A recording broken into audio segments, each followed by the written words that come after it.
안녕하세요. 오늘도 사연 살롱을 찾아주셔서 감사합니다.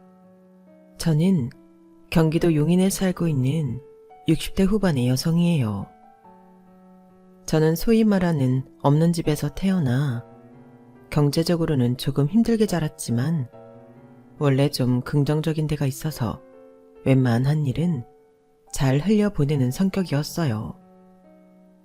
사람들과도 잘 어울려 지냈고요. 그러다 보니 인간관계에서 크게 힘든 걸 모르고 살았는데 결혼하고 나서 사람 때문에 마음도 많이 다치고 어려움이 많았었네요. 평생을 일만 하며 사느라 속을 털어놓는 친구도 없고 취미도 없던 제가 사연살롱에 푹 빠지게 되었어요.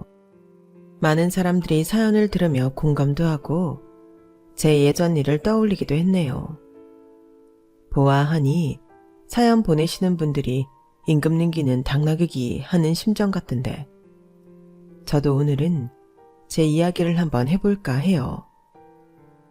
앞에서 잠깐 얘기했듯이 저희 집은 많이 어려웠어요.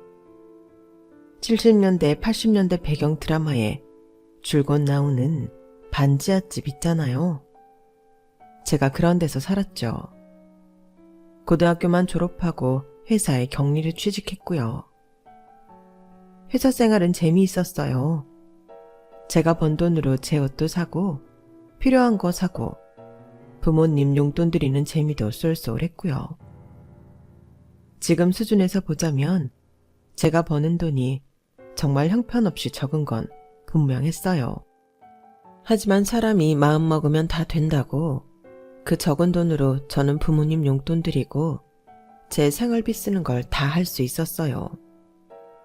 그 재미로 회사도 계속 다녔고요. 그렇게 1년 정도 신나게 회사를 다니다가 남편을 만나게 됐네요. 사실 저는 남편 만날 때도 스스로에게 자신이 없는 상태였어요. 제가 학력이 좋은 것도 아니고 집안이 좋은 것도 아니다 보니 저도 모르게 위축이 돼서 남자들을 만날 때도 당연히 저를 안 좋아할 거라고 생각하고 사귀는 단계까지 가본 적이 거의 없거든요. 그럼에도 제가 남편과 결혼할 수 있었던 건 정말 제 일생의 행운이었다고 생각해요. 남편은 저희 동네 어귀에 있는 약국 약사였어요. 제가 돈 아낀다고 병원에 거의 안 가고 감기건 위장병이건 하여간 뭐든 그 약국에서 해결하곤 했었거든요. 젊은 약사였던 남편은 그런 제가 안타까웠는지 하나라도 더 챙겨주려고 하며 저와 대화를 하기 시작했어요. 진민숙 씨, 오늘도 야근하면서 컵라면 먹었죠? 자꾸 그렇게 끼니 때우지 말라니까요. 나중에 속 다 버리면 어쩌려고 그래요? 속 다 버리면 또 약사님한테 오죠? 약사님 주시는 약 먹으면 바로 낫는데요. 아유, 이런 약 자꾸 먹어버릇하는 거 안 좋아요. 약에 내성 생겨서 나중에 듣지도 않고 진짜 속 버린다니까요. 참네. 정모 해먹기 귀찮으면 바나나라도 드세요. 네? 바나나가 얼만데 그걸 먹어요. 바나나 사 먹을 돈 있으면 모아서 부모님 드려야죠. 부모님이 딸내미 몸 상해가며 돈 모아다 주면 좋다고 하시겠네요. 이런 대화를 하다가 저희는 정이 들었고 어느 순간부터인가 데이트를 하게 됐어요. 첫 데이트는 시청 쪽에 있는 식당에서 밥을 먹고 덕수궁을 구경했었네요. 저희 둘 사이의 정은 날로 깊어졌고 헤어질 수 없는 사이가 되어 결혼을 결심했어요. 저는 남편 집안의 반대를 각오하고 있었죠. 어떤 말을 들어도 꿋꿋하자 했지만 막상 직접 겪게 되니 마음이 참 힘들더라고요. 절로 낙심하게 되고요. 처음 인사한 날도 저를 보는 눈이 냉정했는데 그 다음에는 아예 문도 열어주지 않더라고요. 남편까지도 집에 들어가지 못하는 걸 본 저는 헤어지자고 했지만 남편의 뜻은 확고했어요. 결혼하고 나면 우리 둘이 사는 거야. 우리 인생이라고. 그러니까 우리끼리 혼인신고 먼저 하고 같이 살자. 나중에 아이 태어나고 그러면 부모님도 어쩔 수 없을 거야. 이럴 때는 나중에 허락을 받는 것도 방법이야. 남편의 말에 저는 그러자고 했어요. 그만큼 저도 남편과 함께 있고 싶은 마음이 간절했거든요. 그렇게 저희끼리 혼인신고를 하고 제가 남편 집에 들어가 살면서 몇 달 후 다시 인사를 드리러 갔지만 오히려 시댁에서는 남편을 집안에서 내쫓겠다며 대문 안으로 들어오지도 못하게 했어요. 그럼에도 남편은 저와 함께하기로 한 약속을 저버리지 않았고 우리 부부는 나중에라도 부모님 앞에 떳떳하기 위해 더 열심히 살았어요. 친정 부모님도 안타까워하셨지만 그분들이 뭘 어떻게 할 수 있는 일은 아니었죠. 그저 저와 남편이 잘 이겨나가기만을 바라셨어요. 그러다가 1년 반이 지나고 저는 예쁜 딸아이를 낳았어요. 아이가 100일이 지난 후 예쁜 포대기에 싸서 시댁에 갔지만 그래도 저희를 받아주지 않았어요. 시어머니는 아주 날카롭게 이렇게 말했어요. 아들도 아니고 딸을 낳아놓고 우리 집안에 들이대겠다는 거냐? 우리 집안에 너같이 천박한 여자 피는 필요 없으니까 다시는 오지 마라. 저는 그날 처음으로 눈물을 보였고 남편은 그런 저한테 몹시 미안해했어요. 그래, 우리 가족끼리 잘 살자. 나랑 당신이랑 우리 정아 셋이 잘 살다 보면 좋은 날 올 거야. 그렇게 저를 따뜻하게 위로해주던 남편은 같이 잘 살자는 약속을 하고 한 달이 좀 지났을 때에 교통사고로 세상을 떠났어요. 정말 거짓말 같은 일이었어요. 아침에 웃으며 나갔던 남편이 점심시간도 지나지 않아 이 세상 사람이 아니게 되었으니까요. 너무 울어서 눈이 퉁퉁 붓고 넋이 나가 있는데 남편 집안 식구들은 그런 제 머리채를 붙잡고 흔들며 저더러 남편을 잡아먹었다고 억울한 소리를 해댔네요. 너 다시는 우리 눈에 띄지 마라. 손녀? 우리 집안엔 네 피 섞인 소녀는 없어. 알았어? 그러니까 내 아들 빈소에서 나가라고. 저는 시어머니한테 쫓겨나 아이를 안고 친정으로 돌아왔어요. 세상이 다 무너진 것 같았지만 딸을 보니 정신이 번쩍 들더라고요. 이대로 주저앉아 있을 수만은 없었죠. 그래서 저는 보험 설계사로 취직해서 정말 열심히 일했어요. 그게 23세 겨울이었어요. 낯선 회사에 가서 교육을 받고 장갑을 잊어버리고 안 가지고 나와서 꽁꽁 언 손을 불며 거리를 돌아다니던 일이 여전히 기억 속에 선명해요. 그래서 저는 겨울을 별로 안 좋아하는 것 같네요. 저는 친정 부모님이 아이를 봐주셔서 정말 열심히 일을 해서 돈을 벌 수 있었어요. 하지만 IMF를 지나면서 저희 회사에서도 보험 설계사를 많이 정리했고 저도 그때 퇴직금을 많이 준 데서 그걸 받고 나왔어요. 친정아버지가 많이 아팠거든요. 병원비가 말도 못해서 그걸로라도 어떻게 해야 했죠. 저는 다른 일자리를 찾다가 서울 외곽에 있는 큰 식당의 주방에 취직을 하게 됐어요. 생긴 지 꽤 되고 이름도 알려진 고급 한식당이어서 저는 여기서 제대로 뭐라도 배워야겠다는 생각이 들더라고요. 요리 비법을 아는 것도 하나의 기술 아니겠어요? 제가 뭐 하나 만드는 거라도 야무지게 배우면 나중에라도 작은 식당 차려서 밥은 굶지 않을 것 같았어요. 저는 남들보다 1시간 일찍 출근하고 1시간 늦게 퇴근하며 쪽잠을 자면서 일을 하고 아이를 키웠어요. 물론 친정엄마가 아버지 병간호를 하며 아이를 돌봐주셨기 때문에 가능한 일이기는 했죠. 그렇게 열심히 하다 보니 제가 다른 데로 옮길 필요도 없이 저는 그 식당에서 자리를 잡아 정직원이 되고 주방 안에서 직급이 올라가고 연봉도 올랐어요. 그리고 마침내 제가 사장님 바로 아래 주방 총괄이 되었고요. 음식의 최종 맛을 내는 비법은 사장님만 알고 있었지만 어쨌든 그것 비슷하게라도 흉내를 내게 되었어요. 그래서 언제라도 독립을 할 수 있었죠. 하지만 오랜 시간 저의 편의를 다 봐주시고 부모님 장례식에도 와주셨던 사장님 부부와 계속 함께하고 싶었어요. 사장님 부부는 우리 딸이 의대 합격할 때도 의사 시험에 합격했을 때도 꽤 많은 돈을 장학금이라고 주시고 선물도 해주셨어요. 딸아이가 피부과 의사가 되어 선배들이 운영하는 큰 병원에서 일하게 됐는데 결혼할 남자가 있다고 하더라고요.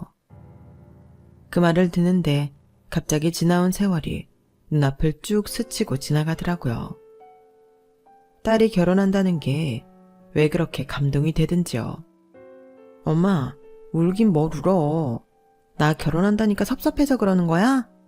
그럼 나 결혼하지 말까? 섭섭하긴 너무 좋아서 그러지.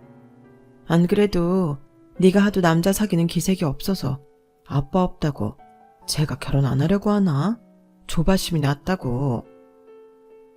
왜 그런 생각을 해? 결혼해야겠다 싶은 사람이 있어야 하는 거지. 그럼 엄마 허락한 거다. 그렇게 알고 인사하러 오라고 할게. 딸아이가 사귀는 사람은 방송국에 다니는 사람이라고 했어요.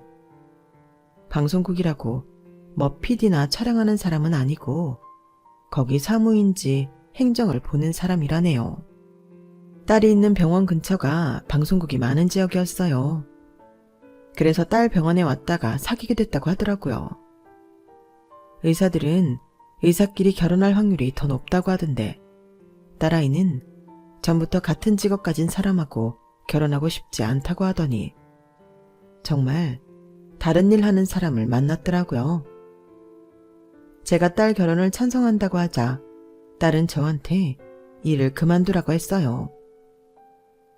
엄마, 우리 작지만 아파트도 작아고 이제 여유 있잖아. 나는 엄마 그만 고생했으면 좋겠어. 아직도 새벽같이 주방에 나가는 엄마 보면 내 마음이 안 좋단 말이야. 엄마는 이 일이 좋아. 너무 좋아. 우리 가족 먹고 살게 해주고 너 의사까지 만들 수 있게 해줬잖아. 사장님 부부도 너무 좋으신 분들이고 나는 그분들이 전수해준 레시피 딴 데로 흘릴 생각 없어. 거기서 끝까지 같이 할 거야. 엄마 가게 따로 내라는 거 아니야. 그냥 일 안 했으면 좋겠어. 평생 일하던 사람 일 안 하면 병나. 엄마가 알아서 할 테니까 너무 걱정하지 마. 그런 대화를 하고 얼마 후 딸아이가 결혼하기로 한 남자를 데려왔더군요. 저는 남자 인상이 너무 차가워 보이는 게 마음에 걸렸어요. 그래도 제 사위 될 사람이니 좋은 마음으로 반겨줬죠. 그래, 우리 정아 어디가 좋았어? 의사잖아요. 그것도 피부과. 요즘은 여자들도 직업 빵빵해야 결혼 잘해요. 너랑 결혼하는 게 결혼 잘하는 건 아니라는 말이 턱까지 올라왔지만 저는 꾹 참았어요. 그런데 제가 식당 주방에서 일을 한다는 말을 들은 남자 안색이 싹 변하더라고요. 식당 주방이요? 주방에서 일하세요? 와, 난 정하고 너무 곱고 럭셔리해 보여서 그런 줄은 몰랐네요. 그런 줄 모르다니 그게 뭔 소리야. 우리 엄마한테 실례잖아. 딸이 화를 내지 않으며 점잖게 한마디 하자 남자는 입맛을 다지며 사과를 하더군요. 그때부터 뭔가 석연찮았지만 어쨌든 둘은 결혼을 하기로 했고 상견례 날까지 잡게 되었어요. 남자가 제 직업을 무시하는 것 같아 딸한테 남자 부모님이 무슨 일을 하냐고 물었더니 가게 2개를 운영한다고 하더라고요. 자영업을 하는 사람들이면 식당에서 일하는 거에 큰 편견이 없겠다 싶어 조금은 안심을 했어요. 하지만 상견례에서 만난 남자 부모는 상상 이상이었어요.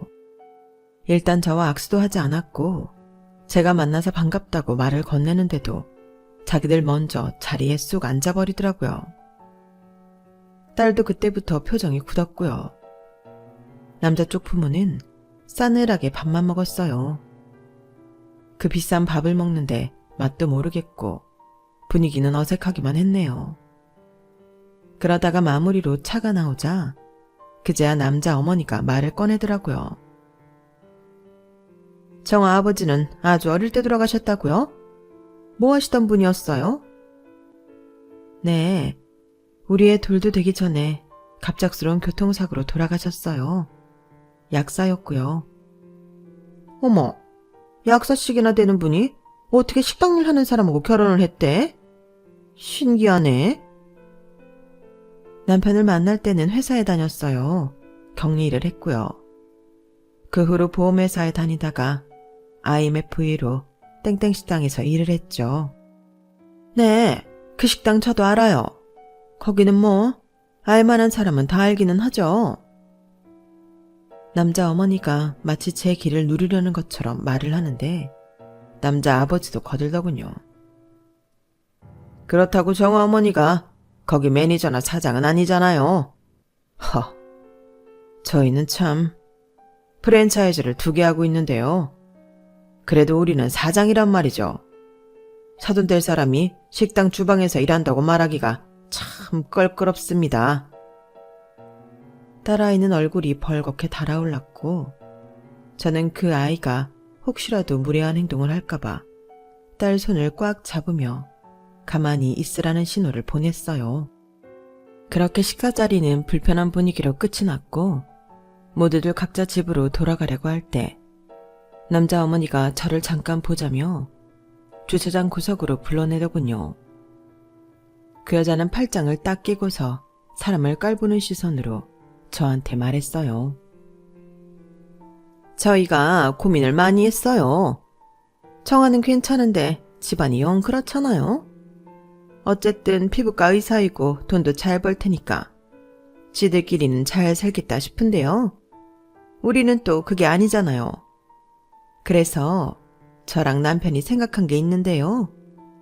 애들 결혼식 때 안 싸도는 혼주자리에서 빠졌으면 좋겠네요. 우리 체면이 있지. 어떻게 주방 아줌마랑 사돈 맺었다고 해요? 그렇잖아요. 우리는 사장인데 이게 기울어도 너무 기울지. 네? 제가 제대로 들은 게 맞아요? 저보고 혼주 자리에 앉지 말라는 건가요? 내 딸 결혼식에서? 결혼식에서는 그쪽 딸인 것만 아니라 우리 며느리잖아요. 그런데 이렇게 손도 거칠고 추레하고 얼굴에 주름도 자글자글한 딱 봐도 촌스러운 사람을 어떻게 안사돈이라고 소개해요? 이거는 뭐 좀 고상하게 포장을 할래도 할 수가 없잖아. 그쪽 혼주 자리는 우리가 알아서 채울 테니까 그렇게 알고 오지 마세요. 아니, 내 자리를 그쪽에서 뭘 어떻게 채우겠다는 건데요? 요즘 돈만 주면 그런 거 대신 해주는 사람들 많아요. 아, 진짜 세상 물정까지 어둡고 깝깝해서 어쩌면 좋나? 앞날이 막막하네. 그때였어요.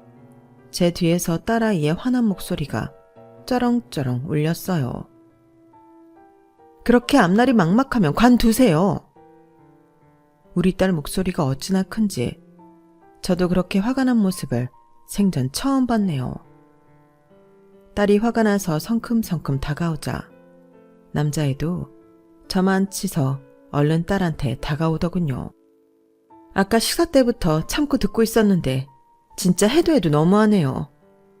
여태 저 이렇게 키워주신 내 엄마를 결혼식장에 오지 말라뇨. 우리 엄마가 사돈인 게 창피한데 왜 저랑 결혼을 시켜요? 됐으니까 그만두세요. 그러자 남자애가 흥분해서 거칠게 딸아이 팔을 잡아챘어요. 야, 너 어디다 대고 큰소리야 지금. 네 시어머니 될 뿐이야. 그러는 너는 지금 누구 앞이라고 이따위로 나와? 너는 네 장모님 될 뿐은 눈에도 안 보이지? 됐어. 안 그래도 나 시간이 갈수록 결혼은 결정한 게 실수 같았는데 오늘 네 부모님 태도 보니 확실히 알겠어. 그냥 끝내. 야, 솔직히 우리 엄마 아빠가 틀린 말했냐? 니네 엄마 주방 식모인 거 다 감수하고서 받아주겠다는 거잖아. 그리고 네 말대로 집에 돈 좀 있다 쳐. 그럼 관리라도 받았어야지. 저게 뭐냐? 진짜 가치 있게 쪽팔려. 하, 이거 말하는 싸가지 좀 봐. 너 네 친구들도 너 버린 거 알아? 나랑 결혼한다는 거 알고 네가 나 피부과 의사라서 평생 베껴먹을 생각으로 결혼하는 거고 여전히 전에 사귀던 여자들 만나고 다닌다고 하더라. 처음에는 안 믿었어. 믿고 싶지도 않았지. 보고 싶은 것만 보고 싶었어. 근데 네가 무슨 짓을 하고 다녔건 그거 상관없이 오늘 너랑 네 부모 하는 짓 보니까 안 되겠다. 내가 잠시 뭐에 씌었었나 봐. 이 기본적인 사회 예절이란 것도 모르는 천한 인간들 같으니라고. 저도 딸아이 팔을 붙잡은 남자놈 손을 매몰차게 때리고 딸 손을 붙잡고 차에 올라탔어요. 뒤에서는 남자 녀석하고 그 부모가 아주 방방 뛰며 난리더군요. 집으로 온 딸은 저한테 미안하다며 눈물을 글썽거렸어요. 아니야, 됐어. 오늘 보니까 그놈 너한테 하는 태도가 영 못쓰겠더라. 그런 놈 미리 걸러내라고 오늘 같은 일 생긴 거야. 암만 네 결혼이 급하다고 해도 저런 썩을 인간들 집안에 널 보낼 수는 없지. 내가 잠깐 어떻게 됐었나 봐. 연애하면 뭐 쓰인다는 말 같은 거 안 믿었는데 내가 딱 그랬네. 나 진짜 좋은 사람 만날게, 엄마. 조금만 기다려줘. 아유, 그럼 엄마 걱정은 하지 말고 진짜 너한테 잘해줄 놈 만났을 때 그때 결혼해. 괜찮아. 난 엄마 하루라도 빨리 고생하지 않았으면 해서. 나 요새 고생하는 거 하나도 없어. 식당 가도 나는 그냥 애들 자라나 감시만 하고 관리만 한다니까. 몸도 되게 편해. 근데 월급까지 따박따박 나오고 얼마나 좋냐? 딸한테 말은 그렇게 했는데 사실 그 즈음에 저한테 부잣집 사모님들이 반찬하고 김치를 좀 해달라는 부탁이 꽤 많이 들어왔었어요. 식당 일을 하면서 할 수 있는 만큼만 해달라고는 했지만 제 양심상 그건 사장님한테 죄송해서 안 되겠더라고요. 근데 제 반찬과 김치를 그렇게 좋아해주니 저도 좀 만들어서 돈도 더 벌고 싶은 마음도 있었죠. 그래서 사장님한테 이러이러한 부탁이 있다고 솔직하게 말씀드렸더니 그럼 주말이나 편할 때 저 원하는 대로 하라고 하시더라고요. 정말 너무 고맙더라고요.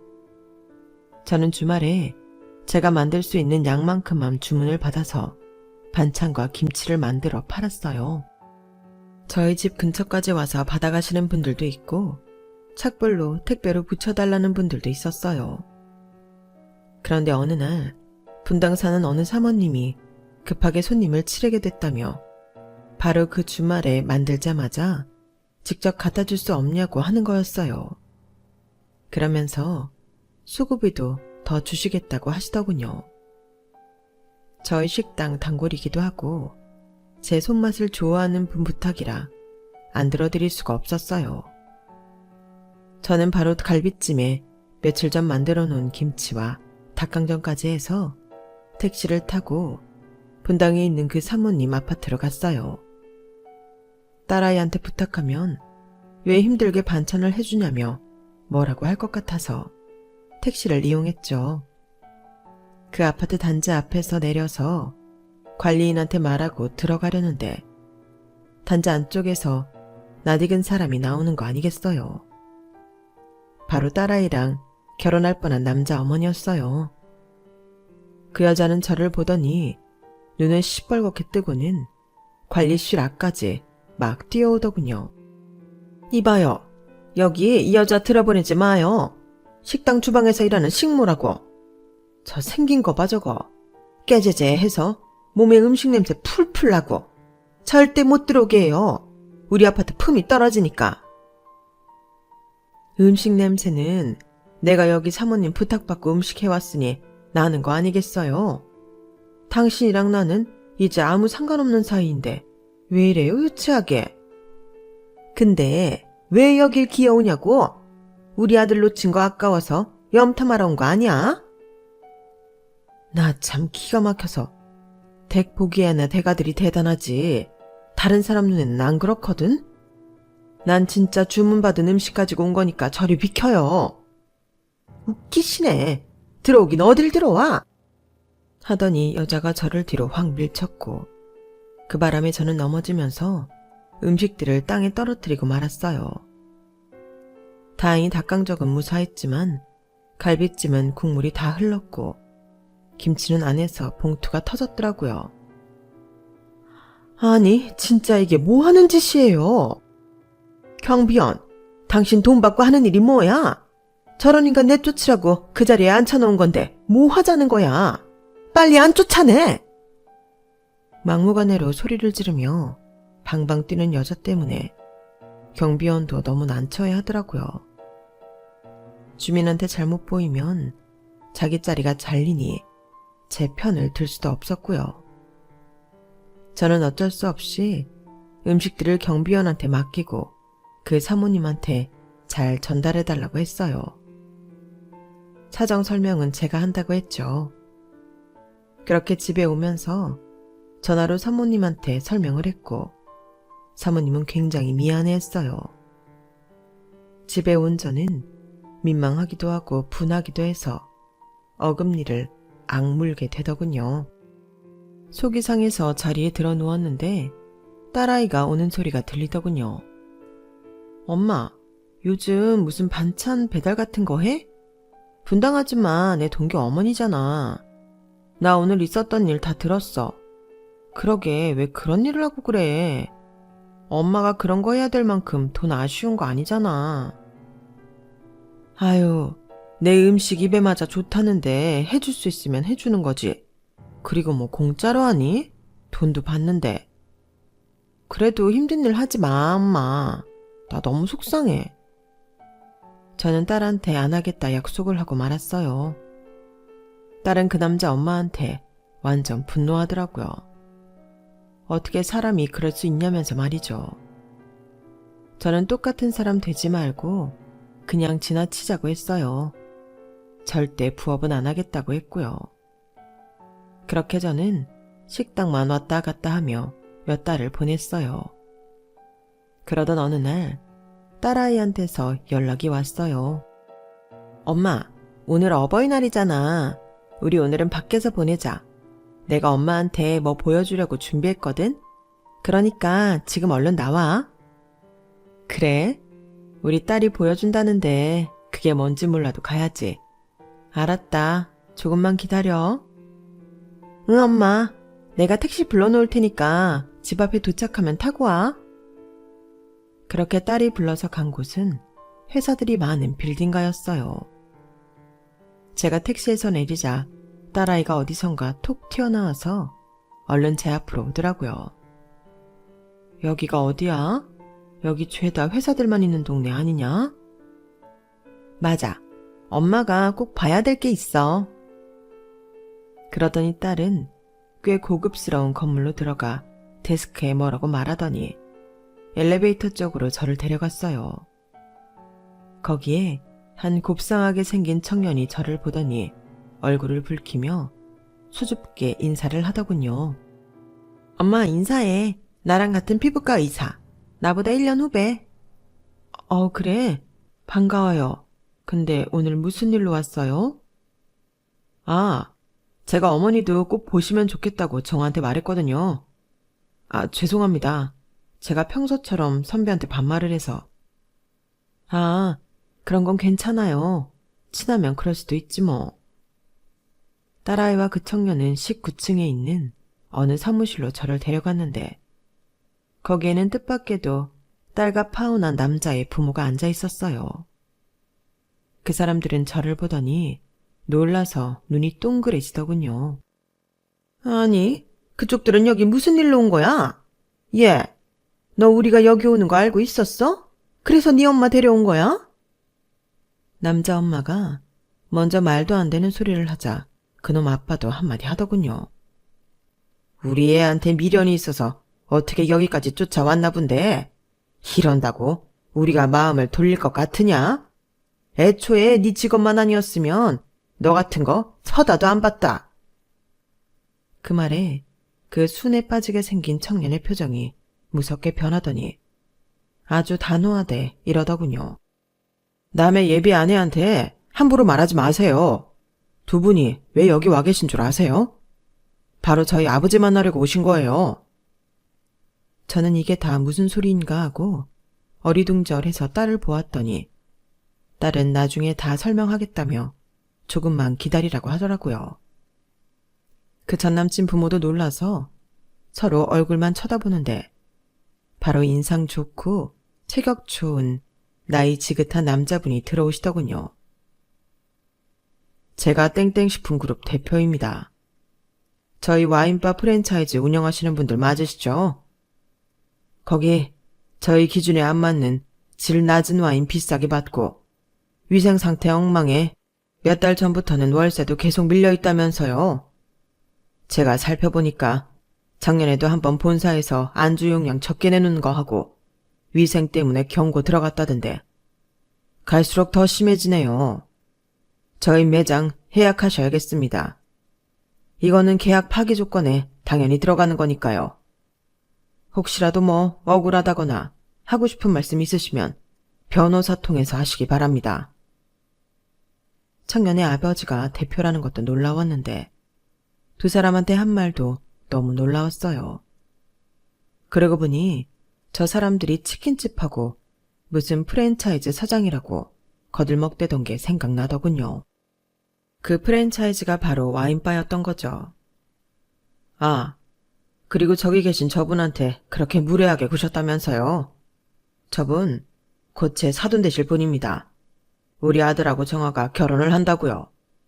아까도 들어보니까 예비한 사돈 여기 들어오자마자 험한 말들 하시던데 당장 사과하시죠.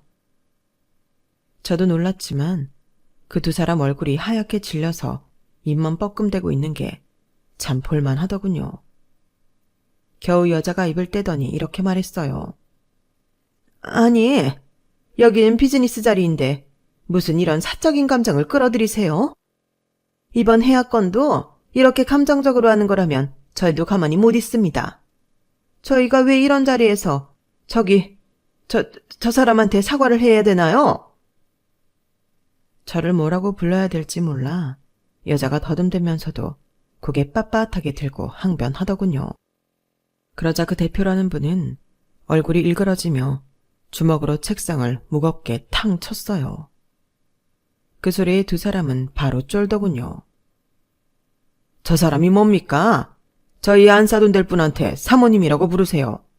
그리고 사적인 감정? 댁들이 매장 엉망으로 운영한 거 매출이 말해주고 주변 평가가 말해줘.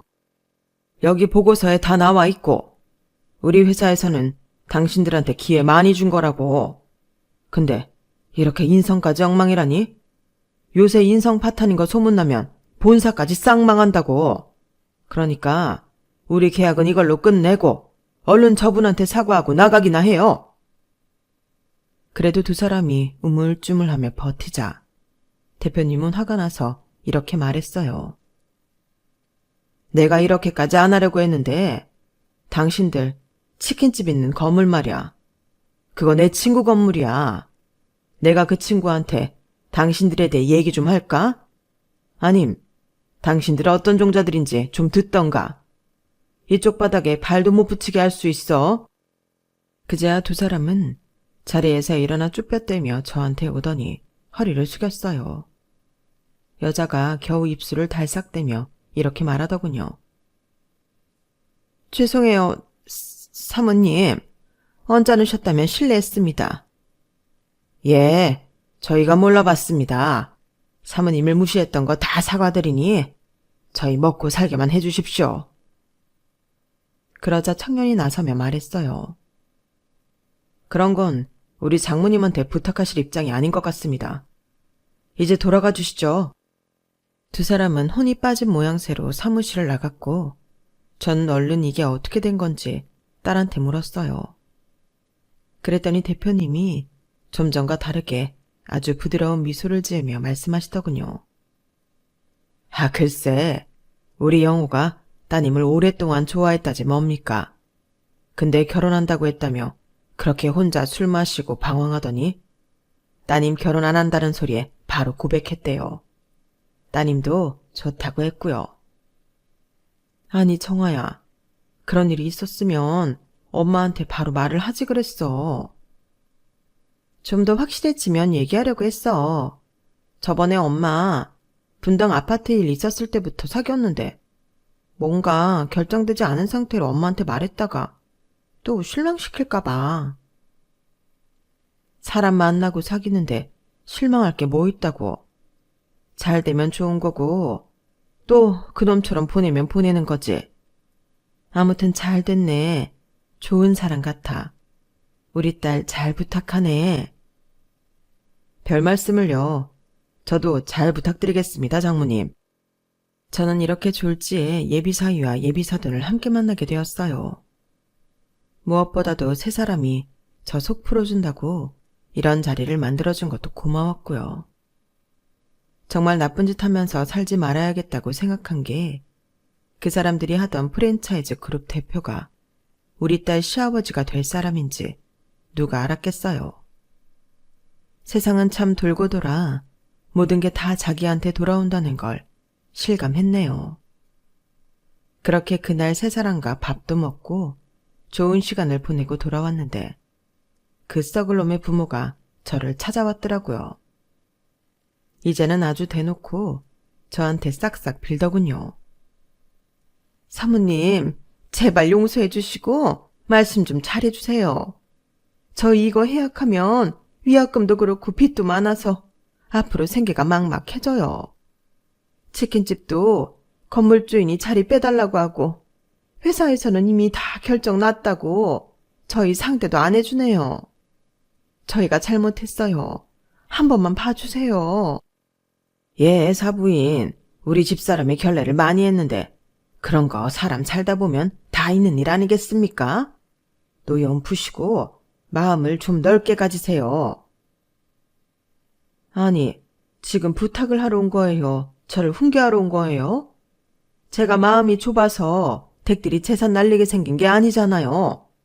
그러게, 평소에 좀 잘 좀 하지 그러셨어요. 저는요, 댁들 사고방식부터가 문제라고 생각해요. 제가 끼어들 일도 아니지만 절대 좋은 말은 못 해주겠네요. 우리 딸 의사라고 결혼하며 베껴먹을 거라고 했던 것부터가 괘씸해서 안 되겠다고.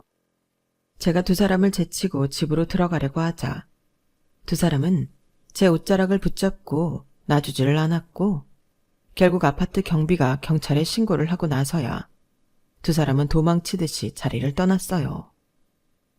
그리고 그 후로는 저희 집 근처에 나타나지 않았는데 딸아이가 뭔가 조치를 취한 것 같더라고요. 그리고 얼마 후 저는 그 대표님 부부와 상견례를 하게 됐는데 진짜 품위가 뭔지 보여주는 정말 좋은 분들이었어요. 그분들도 자수성가해서 그 자리까지 가시게 됐다는데 참 본받을 점이 많더라고요. 우리 딸도 많이 예뻐해 주셔서 마음도 놓였고요. 사위도 우리 딸을 많이 아끼는 게 보여 정말 눈물이 날 지경이었어요. 많은 일들이 있었지만 어쨌든 딸은 정말 좋은 사람을 만나서 결혼식을 잘 치르고 인생의 또 다른 길에 들어섰어요. 저는 그 사이에 식당 사장님 부부의 권유로 그 식당의 분점을 맡아서 하게 됐고요. 제가 워낙 식당에서 오래 일했고 본 것들이 많다 보니 첫날부터 뭘 해야 되는지 직원들한테 무슨 일을 시켜야 하는지 그냥 착착 눈에 다 보이더라고요. 그렇게 저는 재미나게 새로운 일을 시작하게 되었네요. 얼마 후 저는 다른 아파트 단지에 좀 더 넓은 집으로 이사를 했어요. 거기가 우리 딸네 사는 데하고도 가깝거든요. 지금은 우리 딸애가 임신을 해서 몇 달 지나면 예쁜 손주도 낳을 예정이에요. 전에 저희를 무시했던 그 집안은 빚에 시달리다가 지방 어디 작은 동네에 가서 산다는 얘기를 들었어요. 더는 궁금하지 않아 알아볼 생각도 안 하고 있어서 요새는 어떻게 지내는지도 모르겠네요. 그들은 그들이고 저희는 저희만 잘 살면 되지 않겠어요? 물론 선하고 사람들한테 친절을 베풀면서요. 가끔 제 남은 생을 다 보내고 저 세상에 가서 남편을 보면 무슨 말을 할까 하는 생각을 하는데요. 저는 남편이 지켜줘서 우리 딸이 이상한 집에 시집가지 않은 것 같아 남편한테 고맙다고 할 것 같아요. 그리고 남편한테 저도 칭찬받아야죠. 열심히 사느라 고생했다고요. 물론 그 전에 우리 손주 대학 가는 것까지 볼 작정이에요. 그럼 저의 긴 사연 들어주셔서 감사해요. 들어주신 분들 행운 가득하시고 좋은 하루 되세요. 여러분, 사연 댓글에 응원과 현명한 조언 부탁드려요. 좋아요와 구독은 저에게 큰 힘이 됩니다. 오늘도 좋은 일 가득하세요.